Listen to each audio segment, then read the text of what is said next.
Hey everyone, and this is Destiny back with another video. Today we're going to be talking about leasing on owner-operators. And yes, as you all know, leasing on owner-operators can be very profitable and you can make a lot of money. But as I always say, if money is your motivation, you have none. A lot of the times, many drivers want to be leased on for many different reasons. And in another video, I'm going to break down several different leasing opportunities. But today we're going to be talking about an owner-operator want to be leased onto a company. And how do you go about that? So if you're a company and you're looking to make more money, allowing drivers to lease onto you can be very profitable, but you have to make sure you do it the right way. So the very first step is to create a lease. You want to make sure that you include in this agreement who is involved in the agreement.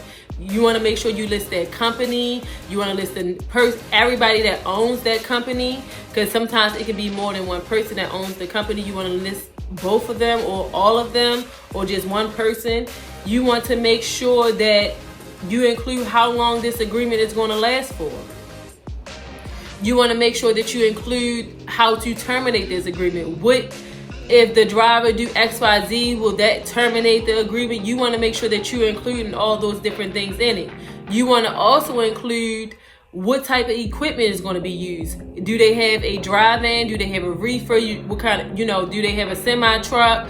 You want to make sure that you include the truck number, the trailer number, making sure that they always use that truck or trailer. In any instance that they use another truck or trailer, that they have to notify you, or they're going to be deemed responsible for anything that was to occur.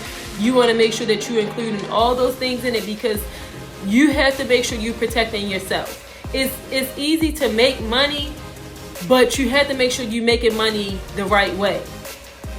You also want to include in the agreement how much are you going to be taking from the owner-operator. You want to make sure that you include if you're going to deduct fuel, if you're giving them a fuel card, ELD, insurance. You want to make sure that you have everything broken down in your agreement on what you're going to take out of the owner-operator's pay and how often you're going to take it out. Some of these expenses are monthly and some of them are weekly. So you need to make sure that you're very detailed in how you're going to pay the owner-operator and how much money you're going to pay the owner-operator. And when are they going to get paid? Are they going to get paid every Friday, every Thursday, every Saturday? You want to make sure that you put a space on there where they can put their account number and their routing number. Or are you going to pay them by Zelle? How are you going to pay them? You need to make sure that you have that in your agreement. You also want to make sure that you include in there who's going to be responsible for the insurance, what type of insurance is going to be provided from your company to them. You also want to make sure that's in there. You also want to make sure that, in case they damage a property or they hit somebody, or God forbid if they was to kill somebody, who's going to be held responsible for that?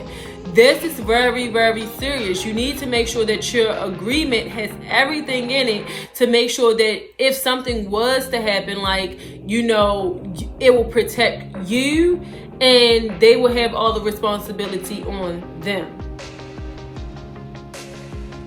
You want to make sure that you know your percentage. How much are you going to charge? A lot of the times, these companies out here, they're charging 25%, and they don't do anything for the owner-operator.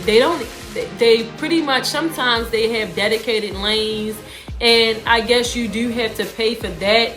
But if you're charging 25%, at least give them a discount on their insurance. At least allow some of that money to go to their insurance monthly. An owner-operator have a lot of expenses, as you know, because you're a company driver. But sometimes people are led by making money that they lose their integrity.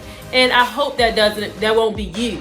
So think about a percentage. I always say between 10 to 15% is a very good percentage, because it still allows the owner-operator to take more money home as possible. And think about it, it's case by case, because some people are still renting a truck or leasing a truck, and they leasing a trailer. They have a lot of expenses. So do a 10 to 15%. If you're dispatching, you can include a few more percentages to put it like 20% or something like that, or you can just keep it at 10 to 15, however you choose to do it. But make sure that you're not just out here trying to worry about how much money you're going to be walking away with. And of course, really honestly, all they're using is your MC and DOT number. So think about it, if the shoe was on the other foot and you wanted somebody to be leased on to, would you want to be charged 25%? And knowing, like, especially right now in this industry where the rates are down, the fuel, thankfully, is going down. Like, shh, don't tell nobody. And the rates are going up a little bit. And that's a very good thing. But think about all those things when you're making your agreement. You also want to decide if you're going to allow them to dispatch themselves. If they're not an experienced driver, and I'm not talking about years of experience, I'm talking about making sure that they know if they didn't never dispatch themselves, then please make sure that you do some training to make sure that they know how to dispatch themselves. That's very important. If they do not, please don't just say, okay, yes, you can dispatch yourself. They can literally mess up your authority that way too. Booking loads, not reading the contracts right, not knowing what to do, not following up with the brokers. You can lose relationships. So you want to make sure that you include all those things in your agreement. That's not everything you can include, but that's some of the things that I deem really important, because a lot of the times people just allowing people to come onto their authority and they really don't know where to start or what to do. You also want to make sure that you include them in your driver qualification files, and you put it in your agreement who's going to take care of their compliance files. Are you going to be responsible, or are they going to be responsible? If they get their own plates, then they're going to be deemed responsible for that. If you was to get it, then you're going to be responsible. But that's it for this video. In the next video, I'm going to be talking about different types of lease agreements. And stay tuned. Please subscribe if you have not yet. Hit the bell so you can be notified when I do upload a video. And as always, if money is your motivation, you have none.